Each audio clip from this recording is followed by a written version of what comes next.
Motion of compound pendulum, motion of compound pendulum, यौगिक लोलक की गति। क्या बात करने वाले हैं? यौगिक लोलक की गति।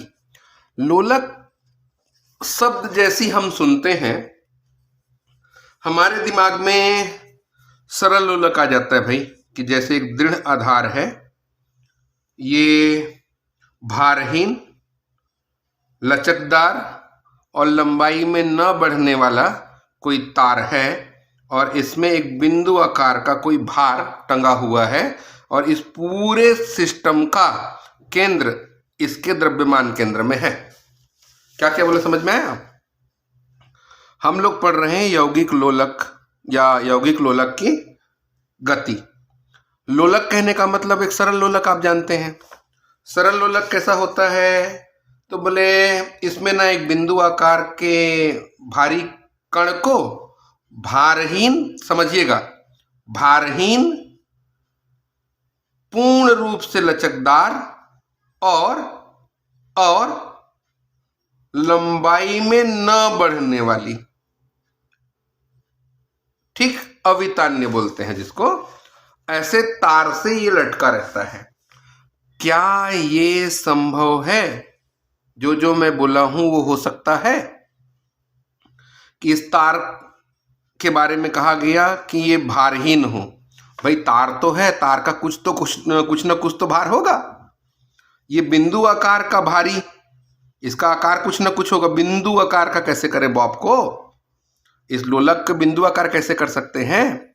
लचकदार हो, वो भी पूर्णतः, और लंबाई में बिल्कुल ना बढ़े। तो भाई जब भारी चीज लटकाएंगे तो लंबाई बढ़ेगी, मतलब ये चीज वास्तविक व्यवहार में संभव नहीं है। तो जब सरल लोलक व्यवहार में संभव नहीं है, तो लोलक के अध्ययन के लिए एक कंपाउंड पेंडुलम आया। कंपाउंड पेंडुलम को समझने के लिए मान लेते हैं ये कागज दिख रहा है, इस कागज मत मानिए, कोई पत्थर है या कोई भारी चीज है। इस भारी चीज का अपना एक द्रव्यमान है, इस भारी चीज का अपना एक द्रव्यमान है, और ये उसका द्रव्यमान केंद्र है। ये जो जी लिखा है, दिखे नहीं दिखे, ये जो जी लिखा है ये इसका द्रव्यमान केंद्र है,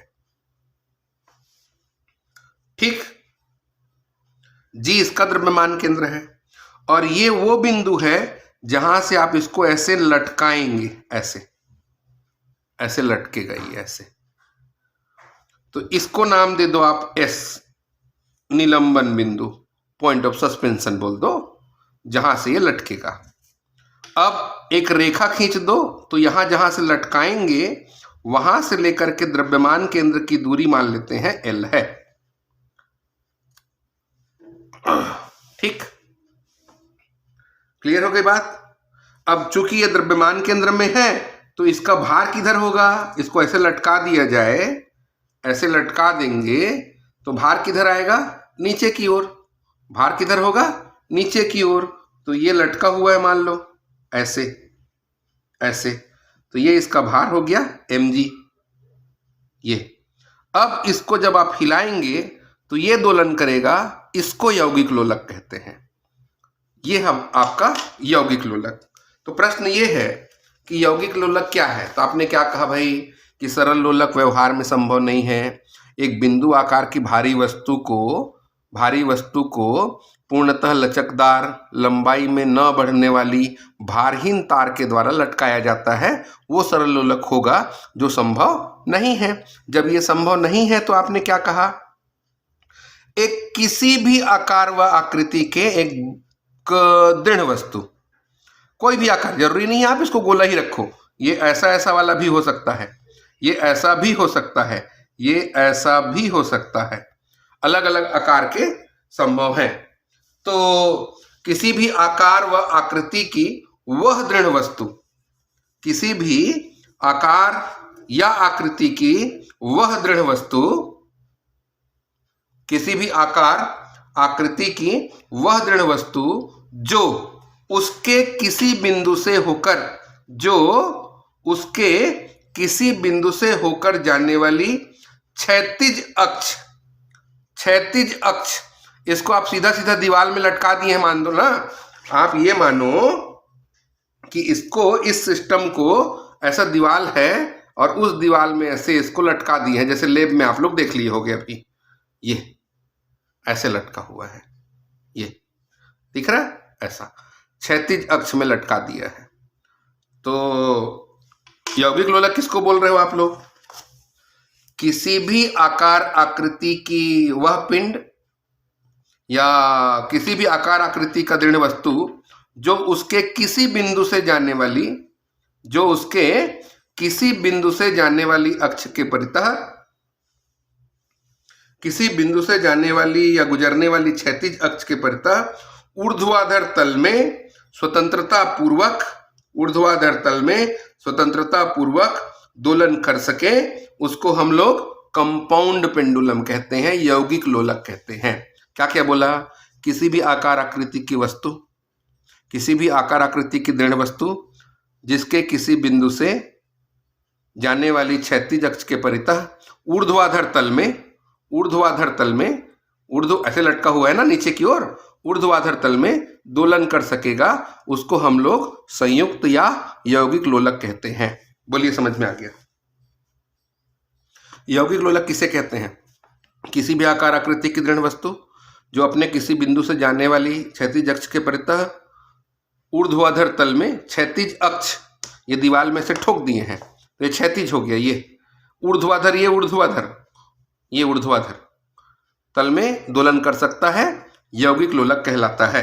अब इस डायग्राम को ड्रॉ करने से पहले थोड़ा सा मैं समझा दूं आपको। चलिए मान लेते हैं ये आपका दृढ़ वस्तु है,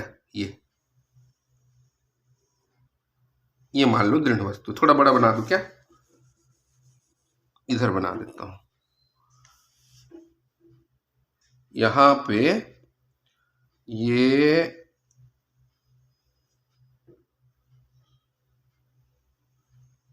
ऐसा, ये इसका द्रव्यमान केंद्र है G और ये है सस्पेंशन पॉइंट, निलंबन बिंदु, जहां से अक्ष गुजरेगा। यहां से लेकर के यहां तक की दूरी L है और यहां पे इसका द्रव्यमान केंद्र है, तो ये किधर काम करेगा द्रव्यमान? नीचे की ओर, mg।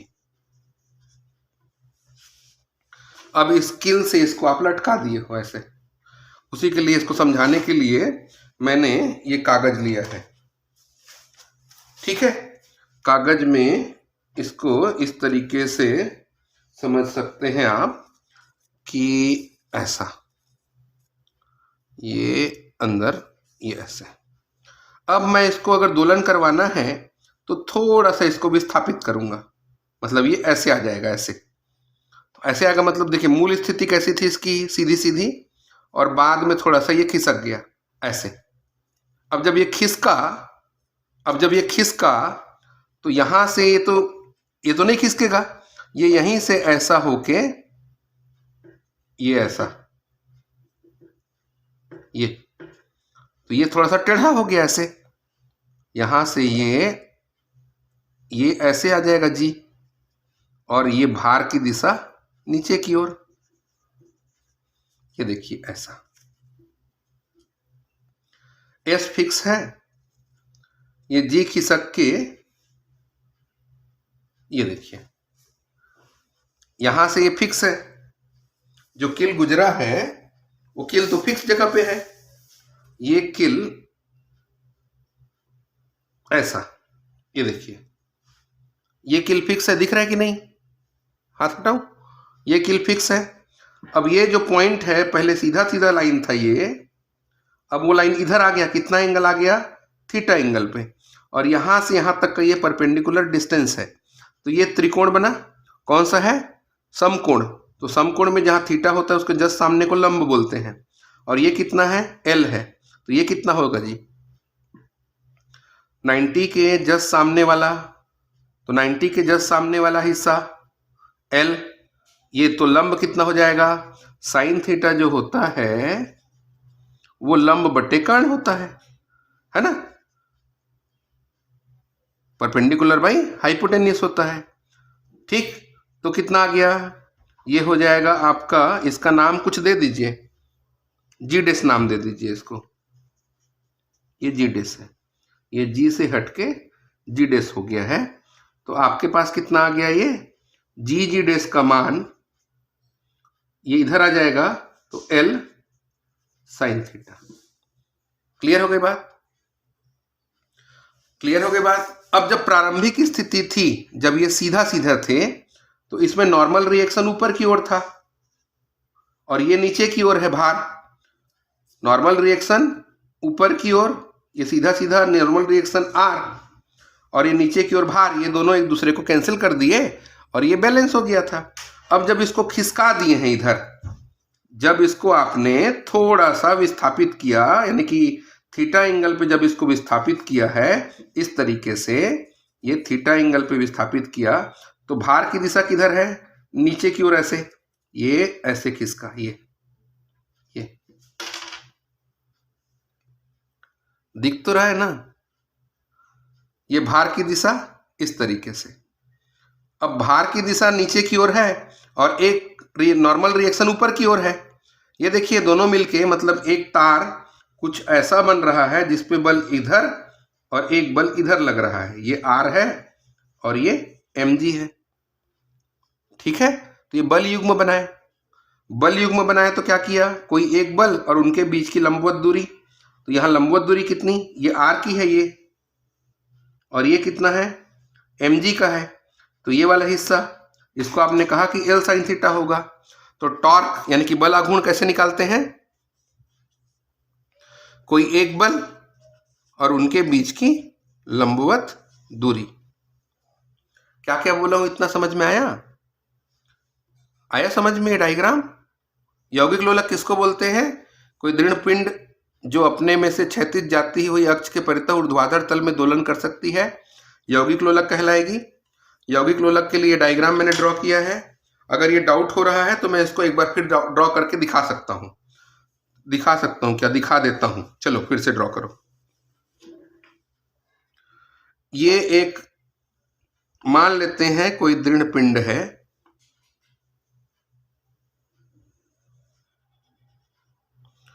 उस दृढ़ पिंड का निलंबन बिंदु S है,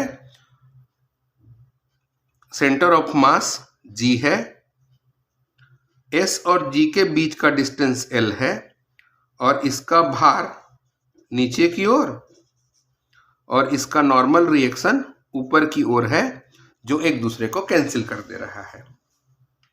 जब इस पिंड को थीटा एंगल पर विस्थापित करेंगे तो ये एंगल कितना हो जाएगा भाई, ये एंगल थीटा और G हटके G डैश हो जाएगा, और इसमें भार तो नीचे की ओर ही रहेगा ना, भार नीचे की ओर रहेगा। अब देखिए कैसा हो गया है, ऐसा,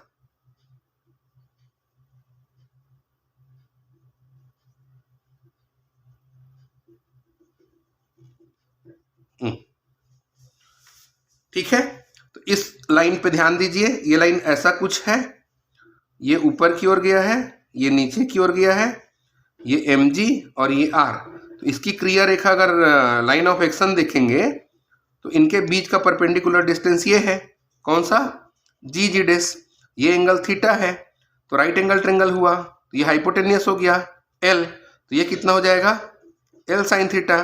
तो आपने क्या लिखा कि g dash equals to L sine theta. चूंकि थीटा का मान बहुत कम है, इसलिए आपने इसको L थीटा लिख दिया है। यहां तक समझ में आ गया जी। यौगिक लोलक क्या होते हैं, क्या क्या माना है ना, क्या क्या माना है। S क्या है, निलंबन बिंदु है, पॉइंट ऑफ सस्पेंशन है।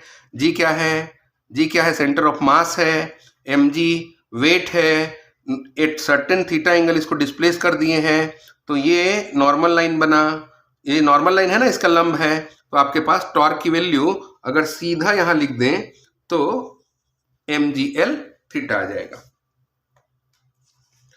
टॉर्क। अब टॉर्क कहने का मतलब क्या होता है? बल आघूर्ण, है ना। टॉर्क कहने का मतलब होता है बल आघूर्ण। अब देखिए, बल आघूर्ण में क्या हो जाएगा? बल आघूर्ण में कितना रहेगा भाई? आपके पास मोमेंट ऑफ इनर्शिया लेना पड़ेगा, आपको जड़त्व आघूर्ण लेना पड़ेगा, और इसमें त्वरण d2 थीटा बाई dt2, कौन सा त्वरण ले रहे हैं? एंगुलर वाला। तो टॉर्क कितना होता है? इतना। जैसे आप लोग बल को बोलते हो मात्रा गुणित त्वरण, तो टॉर्क को बोलेंगे जड़त्व आघूर्ण गुणित घूर्णी त्वरण, d2 theta by dt2। So tau is I into d2 theta by dt2। Clear है? क्लियर है? तो आपने टॉर्क की वैल्यू यहां सब्स्टिट्यूट कर दी, तो आपको मिला mgl थीटा। यहां तक क्लियर है? अब इसके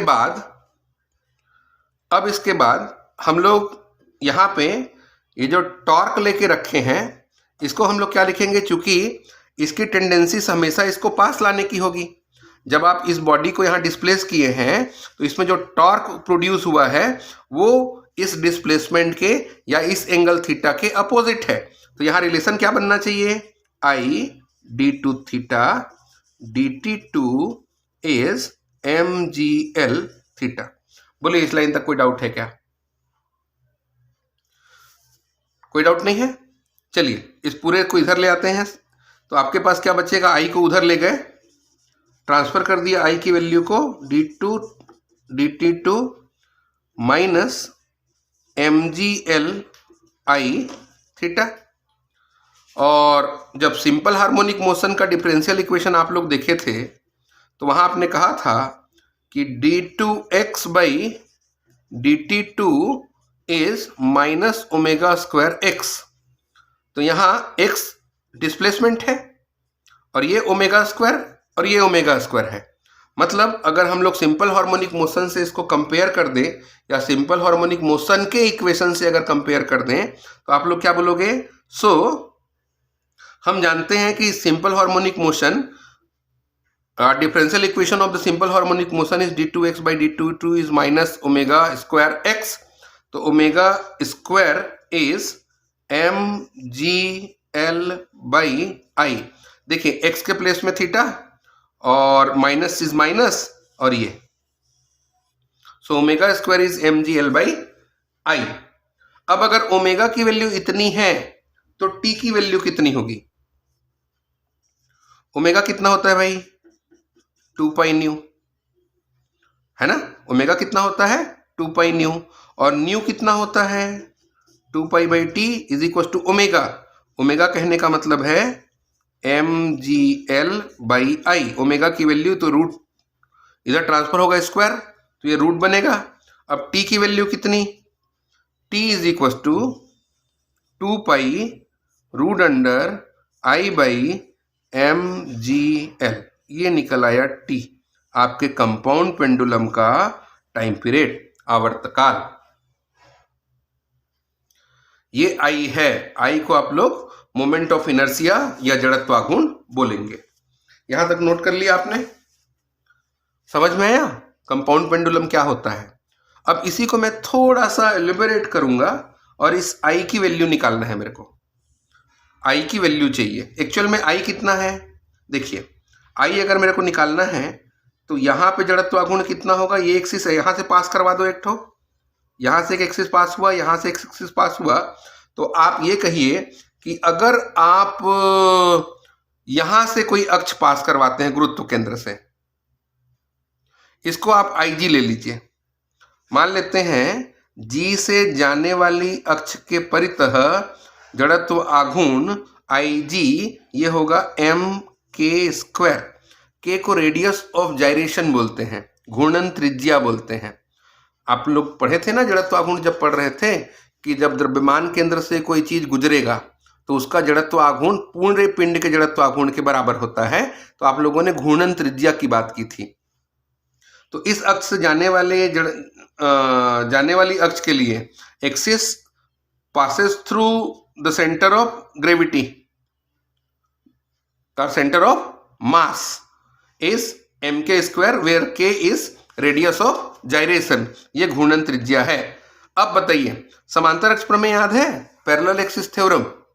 पैरेलल एक्सिस थ्योरम में किसी अक्ष से जाने वाले या किसी बिंदु से जाने वाली अक्ष के परितः जड़त्वाघूर्ण, उसके द्रव्यमान केंद्र से जाने वाली अक्ष के परितः जड़त्वाघूर्ण, पिंड के द्रव्यमान और दोनों अक्ष के बीच की दूरी के वर्ग के गुणनफल के योग के बराबर होता है। तो moment of inertia about an axis passes through S, S से जाने वाली अक्ष के परितः जड़त्व आघूर्ण आई, ये हो जाएगा आई जी,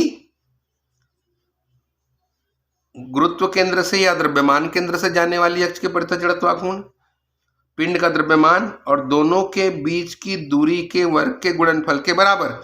यहां से यहां तक का डिस्टेंस कितना है एल, मास कितना है एम, एल स्क्वायर। आई जी की वैल्यू अगर रख दीजिए तो M k square M L square, इस आई की वैल्यू को इस समीकरण में रख दीजिए, टी वाले समीकरण में। हटाओ इसको, क्या इसको हटा रहा हूं, है ना।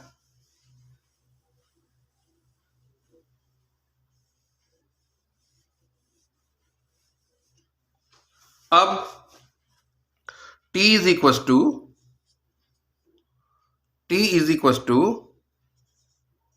2 pi root under m k square plus l square divided by m g l. 2 pi root under l को अगर ऊपर ले जाएं तो के स्क्वायर बाई एल, के square by L plus l square by l यानी कि एल, और ये बाई जी। सिंपल पेंडुलम का मोमेंट ऑफ इनर्शिया कितना होता है याद है? टी की value 2 pi root under L by g. तो ये लेंथ है यहां से लेकर के द्रव्यमान केंद्र तक का एल। यहां एल की जगह कितना है? के स्क्वायर एल, इसको मैं कैपिटल एल लिख दूं ताकि आप डिस्टिंग्विश कर सकें।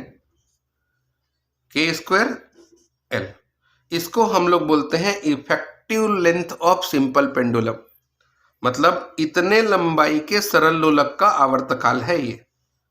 कितने लंबाई के? इतने। के square by L plus L, इसको हमने कहा है effective length of simple pendulum, effective length of simple pendulum. यहां तक कोई डाउट हो तो बताओ, क्योंकि लगभग खत्म हो गया है, थोड़ा सा प्रॉपर्टी वगैरह पे और जाएंगे तो थोड़ा बड़ा हो जाएगा। तो equivalent length of simple pendulum k square by L plus l है। यहां तक कोई डाउट आपको नहीं है, और ना ही मुझे लगता है कि आपको कोई इससे प्रॉब्लम है, नहीं है ना। चलिए अब आगे चलते हैं थोड़ा सा और। अब पूरा को मिटा रहा हूं ना मैं, नोट कर लिया आप लोगों ने कॉपी में अपने। चलिए अब मैं पूछते जाऊंगा, आप लोग बताते जाना। थोड़ा कंस्ट्रक्शन और करते हैं। ये एसजी लाइन को थोड़ा और बढ़ा के ओ तक ले आइए। एसजी लाइन को थोड़ा और बढ़ाइए और बढ़ा करके ओ तक ले आइए, और ऐसा ओ तक लाइएगा, इस जी को इतना ओ तक बढ़ाइएगा कि जीओ जो रहेगा वो के स्क्वायर बाई एल के इक्वल हो, के स्क्वायर बाई एल के इक्वल हो, या S O is equal to के स्क्वायर प्लस एल हो। मतलब जी से ओ बढ़ाया है और इतना बढ़ाया है कि ये के स्क्वायर बाई एल होगा, तो एस से लेकर के ओ तक का जो डिस्टेंस है वो इतना हो जाएगा। क्लियर है? और ये जो ओ बिंदु बना है उसको पॉइंट ऑफ ऑक्सीलेशन बोलेंगे। ये जो ओ बिंदु बना के रखा है आपने, उसको पॉइंट ऑफ ऑक्सीलेशन बोलते हैं। चाहो तो आप एसओ को एस जी प्लस GO बोल सकते हो, वेयर SG इज L और GO इज K²/L। तो ये जो O पॉइंट बन रहा है उस पॉइंट को दोलन बिंदु कहेंगे, पॉइंट ऑफ ऑक्सीलेशन कहेंगे। क्लियर है बात? अब चलिए आगे चलते हैं। अब हम लोग बात करते हैं कि GO की वैल्यू कितनी है। GO is equal to K²/L है। मान लेते हैं ये L डैश के इक्वल है, मान लीजिए ये L डैश है। ठीक, इसका मतलब K² कितना हो जाएगा, L इंटू L डैश, या K की वैल्यू √L डैश हो जाएगा। बोलिए ठीक है, K की वैल्यू L डैश हो जाएगा। इसको मैं चाहूं तो L कहने का मतलब SG और L डैश कहने का मतलब GO। बोलिए ठीक है, L डैश कहने का मतलब K²/L और G से O तक को हम लोग पहले कहा है कि इतना बढ़ाएंगे इसको कि ये जो लेंथ होगा K²/L के इक्वल हो। तो K की वैल्यू कितनी, SG इंटू GO। ठीक, इसका मतलब क्या, गुरुत्व केंद्र से जाने वाली अक्ष के समानांतर अक्ष के परितः, गुरुत्व केंद्र से जाने वाली अक्ष के समानांतर अक्ष के परितः रेडियस ऑफ जाइरेशन, घूर्णन त्रिज्या का मान गुरुत्व केंद्र से निलंबन बिंदु, गुरुत्व केंद्र से निलंबन बिंदु तथा गुरुत्व केंद्र से दोलन बिंदु के बीच की दूरी के गुणनफल के वर्गमूल के बराबर होता है। क्या बोला मैंने, इसको वर्ड में बता रहा हूं। क्या बोल रहा हूं मैं, गुरुत्व केंद्र से होकर जाने वाली समांतर अक्ष के परितः घूर्णन त्रिज्या, गुरुत्व केंद्र से होकर जाने वाली अक्ष के परितः घूर्णन त्रिज्या का मान गुरुत्व केंद्र से निलंबन बिंदु, गुरुत्व केंद्र से निलंबन बिंदु और गुरुत्व केंद्र से दोलन बिंदु के दूरी के गुणनफल के वर्गमूल के बराबर होता है। ठीक है, बराबर होता है। और ये जो तुल्यकारी सरल लोलक है, तुल्यकारी सरल लोलक की लंबाई इतनी होती है। ठीक, मतलब यहां से लेकर के यहां तक की दूरी के तुल्य होती है। क्या क्या बताया, कुछ समझ में आया? आगे चलते हैं। आगे गए मैं इस पॉइंट की O के ना प्रभाव को बताने की कोशिश कर रहा हूं आपको। तो ये आप लोग लिखे हैं कि GO K²/L आएगा, तो उसके हिसाब से इतना हो रहा है। और ये मानिए कि आपका ये कंपाउंड पेंडुलम खत्म हो गया, लेकिन इसमें एक प्रॉपर्टी और है, उस पर बात कर लेते हैं। प्रॉपर्टी है, हटा दो इसको। चलिए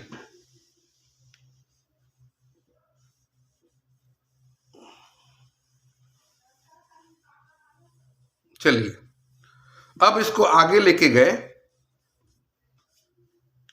तो यहां कहते हैं interchangeability,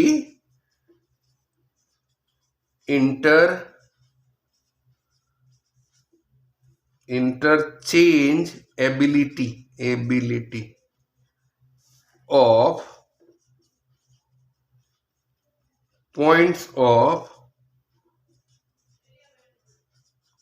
suspension and oscillation. S को O और O को S बना सकते हैं। मतलब अगर आपको बॉडी ये मिल जाए और S से लटका के आप दोलन करवा दें, और कोई दूसरा स्टूडेंट है जो O से लटका के दोलन करवा दे और T की वैल्यू अगर नोट करेगा तो दोनों के दोनों को सेम मिलता है। मतलब स्टेटमेंट है निलंबन बिंदु और दोलन बिंदु की परस्पर परिवर्तनीयता। इसको दोलन बिंदु बोले थे, जो O से इस G से लेकर के K² L दूरी तक था, इसको आपने कहा था दोलन बिंदु। इसको बोला था निलंबन बिंदु। दोलन और निलंबन बिंदु एक दूसरे में परिवर्तित हो सकते हैं, उससे टाइम पीरियड पर कोई प्रभाव नहीं पड़ता। प्रूव करके दिखाओ। चलिए, अगर एस से जाता है तो टी का मान कितना निकाले थे अभी अभी, देख के बताइए।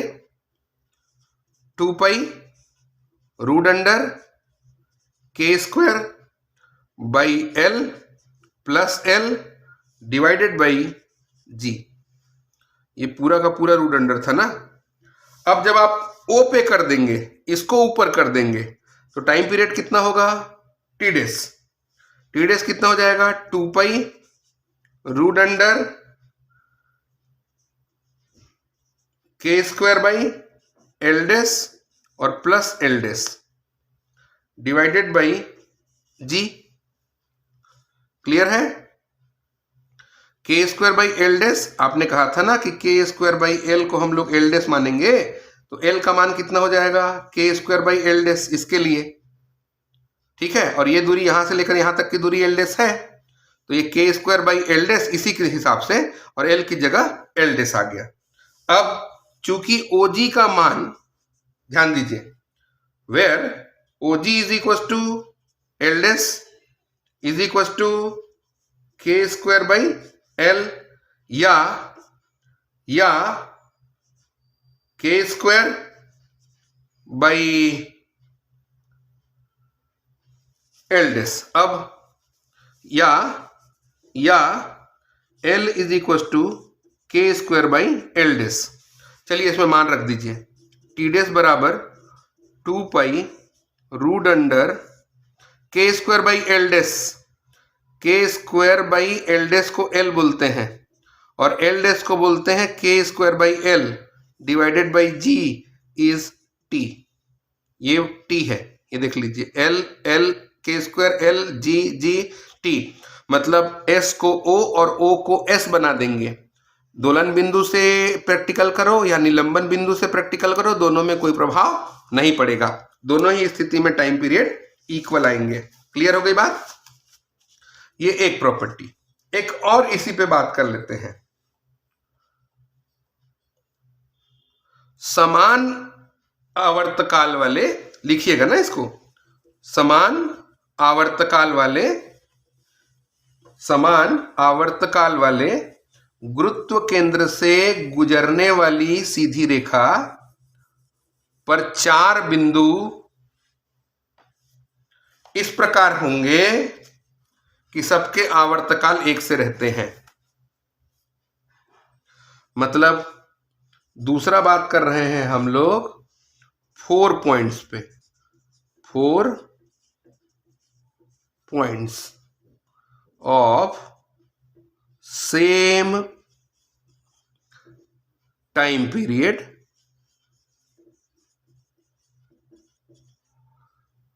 On a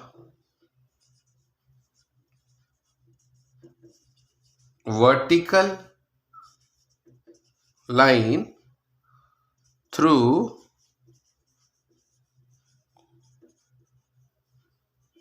center of gravity। समान आवर्तकाल वाले गुरुत्व केंद्र से गुजरने वाली सीधी रेखा पर 4 बिंदु। अब ये 4 बिंदु पे बात करनी है। टी का मान आप जानते हैं कितना होता है, टी का मान कितना होता है, 2 पाई रूट अंडर के square by L plus l divided by g. दोनों पक्षों का अगर वर्ग कर दिया जाए तो टी 4 पाई स्क्वायर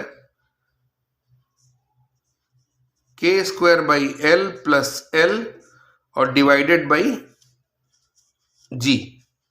इसको सिंपल करिए तो जी को उधर ले गए तो t square ji by 4 pi square equals to के square by L plus L.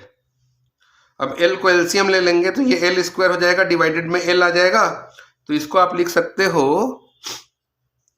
T square ji 4 pi square k square L square by L, L को इधर ले आओ,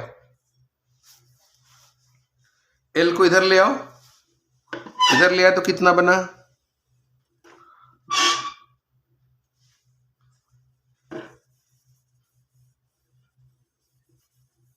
चलिए कितना बनेगा, एल को इधर ले आइए, t square ji by 4 pi square l is k square plus l square, इसको उधर ले जाओ, तो l square minus t square ji by 4 pi square l minus plus k square is equal to 0। यहां देखिए इक्वेशन कैसा बनना है, a x square plus b x plus c, l वाला सॉरी एल स्क्वायर एल और बिना L के, तो ये क्वाड्रेटिक आपको बना, ठीक है, क्वाड्रेटिक इक्वेशन बन गए। स्प्लिटिंग मिडिल टर्म इसमें करते हैं तो कैसे बोलते हैं, ये जो नंबर है इसको ऐसे बांटना है कि इसका मल्टीप्लाई सी हो और इसका जो योग आए वो इतना आना चाहिए। कहने का मतलब ये कि दो नंबर मान लेते हैं, इसके L1 और L2 इस प्रकार से आने चाहिए कि L1 प्लस L2 करने से कितना हो, T square ji by 4 pi square आए, और इसको गुणा कर दें अगर तो ये के स्क्वायर आना चाहिए। इसका मतलब यहां L1 और L2 को प्लस कर रहे हैं और L1 और L2 को मल्टीप्लाई भी कर रहे हैं, तो आंसर प्लस में आ रहा है। इसका मतलब L1 और L2 दोनों पॉजिटिव होंगे। देखिए ये जो समीकरण बना वो क्या बना, द्विघात समीकरण बना है। इसको अगर हम लोग ये बीच वाले को बांट दें, इसको फैक्टराइज करें, तो हम लोग इस बीच वाले को ऐसे बांटते हैं कि ये प्लस करने से इतना आए और मल्टीप्लाई करने से इतना आए, तो प्लस करने से ये इतना आ रहा है और मल्टीप्लाई करने से इतना, ये दोनों के दोनों पॉजिटिव हैं, इसलिए L1 और L2 भी पॉजिटिव होंगे। अब ये L1 और L2 पॉजिटिव होंगे बोलने का क्या मतलब है, L1 और L2 दोनों ही पॉजिटिव होंगे। अब क्या करिए, गुरुत्व केंद्र जो लिया था आपने उस डायग्राम को वापस ड्रॉ करते हैं, जिसको मैंने मिटा दिया। चलिए डायग्राम को फिर से ड्रॉ करना पड़ेगा।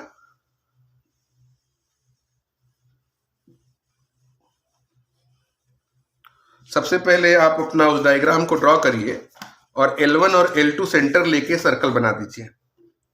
ये आपका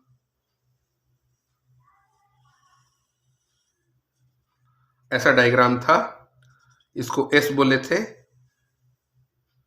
इसको G बोले थे, इसको O बोले थे, है ना, और S डैश आया था। तो ये हो गया S, ये हो गया S डैश, और ये मान लेते हैं इसका गुरुत्व केंद्र है G। इसको केंद्र में आन के L1 त्रिज्या का एक वृत्त बनाइए, तो इस अक्ष को दो हिस्सों में काटेगा ऐसे, और इसी को केंद्र मान के L2 त्रिज्या का वृत्त काटिए, ये भी इसको दो जगह पे काटेगा।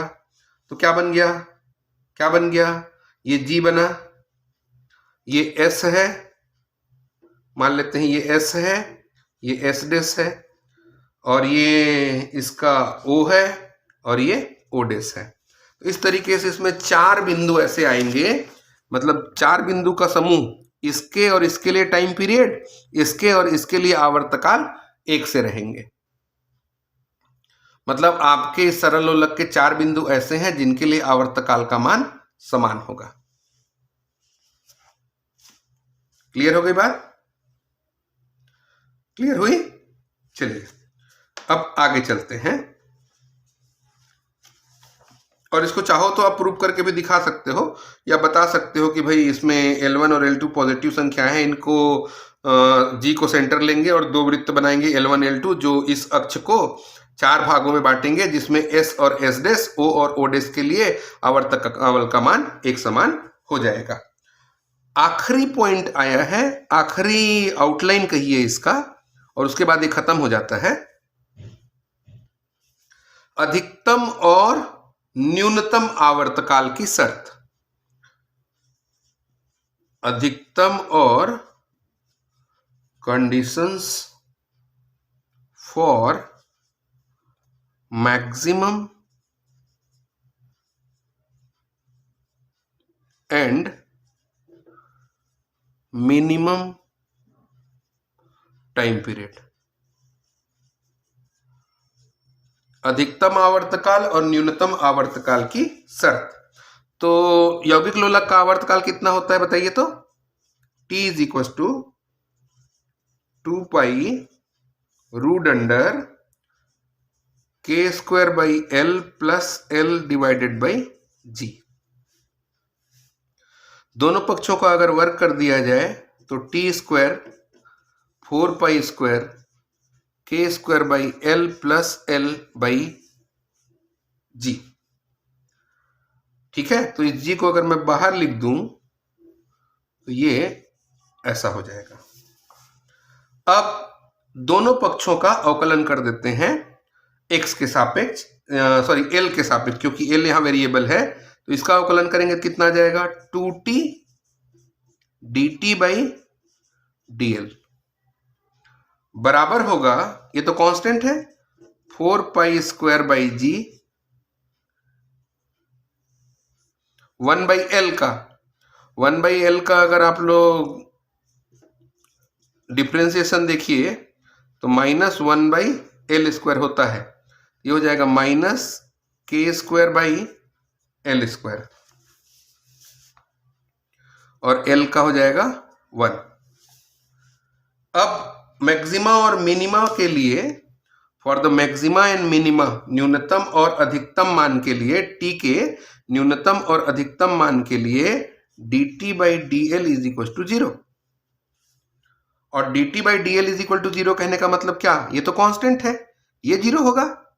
dt by D L is equal to 0 कहने का मतलब होगा minus K square by L plus L is equal to 0। और इसमें हम लोग, सॉरी एल नहीं है ना, ये 1 है, तो minus K square is equal to -1, तो minus K square is equal to L का स्क्वायर माइनस में, तो k is equal to L. मतलब t का मान अधिकतम कब होगा? जब l इक्वल टू k हो जाए। l इक्वल टू k होगा तब जाकर के d2t बाई dl2 की वैल्यू धनात्मक हो रही है, तो l के इस मान के लिए t का मान न्यूनतम हो जाएगा। मिनिमा का केस लग गया। अगर k की वैल्यू l है तो उस केस में हम ये देखेंगे कि d2t और dl की जो वैल्यू है वो धनात्मक हो जाएगा, तो l का जो ये मान होगा उसके लिए अधिकतम होगा। और न्यूनतम कब होगा? करके देख लीजिए आप एक बार रख के कि इसका मान कितना आ रहा है, न्यूनतम आवर्तकाल कितना हो रहा है, कम से कम आवर्तकाल कितना आएगा। देखिए t मिनिमम अगर निकालिए तो 2 पाई रूट अंडर l की जगह कितना k, तो k square by k plus k by g, तो k और k कैंसिल होके k बचेगा, तो k और k 2k हो जाएगा, तो 2 pi is equal to root under 2k by g. ये कम से कम आवर्तकाल है। और मैक्सिमम कितना हो सकता है? मैक्सिमम कितना हो सकता है? अब भाई मैक्सिमम के केस में तो हम लोग ये कह सकते हैं कि इनफाइनाइट तक जा सकता है अगर l की वैल्यू 0 कर दी जाए तो। मतलब द्रव्यमान केंद्र से कोई अक्ष अगर गुजरेगा और उसके लिए आप नोट करेंगे तो वो 0 हो सकता है। तो अधिकतम जो आवर्तकाल होगा निलंबन अक्ष के लिए, अगर वो गुरुत्व केंद्र से गुजरेगा तो वो अनंत हो सकता है। ठीक है। अब कैसे अनंत हो सकता है? इसके लिए देखिए, आपने क्या कहा कि 2 पाई मिनिमम की जो वैल्यू है 2 पाई वहां से निकल के आया, तो इसको हम लोग सॉल्व करें अगर इस इक्वेशन को, इसको देखिए क्या बोल रहा हूं मैं वो समझ में आ जाएगा। अधिकतम निकालना है, इसको मैं लिख देता हूं 2 pi by root under G, और इसको लिख देता हूं T minimum by root under 2k। ठीक है, अब यौगिक लोलक का आवर्तकाल कितना होता है तो अच्छे से याद अभी तक हो गया होगा, 2 pi root under k square by l plus l divided by g। इसको क्या लिख सकते हैं हम लोग, 2 पाई बाई g, और इसको इफेक्टिव लेंथ बोल दीजिए रूट अंडर l को। तो ये कितना है, T minimum into root under l by 2k। ठीक, l बाई 2k, ये T minimum l by root under 2k। ये l क्या है, इक्विवेलेंट लेंथ है। और ध्यान रखिएगा टी मैक्सिमम की जो वैल्यू होगी वो अनंत होगी अगर l की वैल्यू 0 हो तो। l की वैल्यू अगर 0 कर दी जाए तो टी मैक्सिमम की वैल्यू इनफाइनाइट मिलनी है।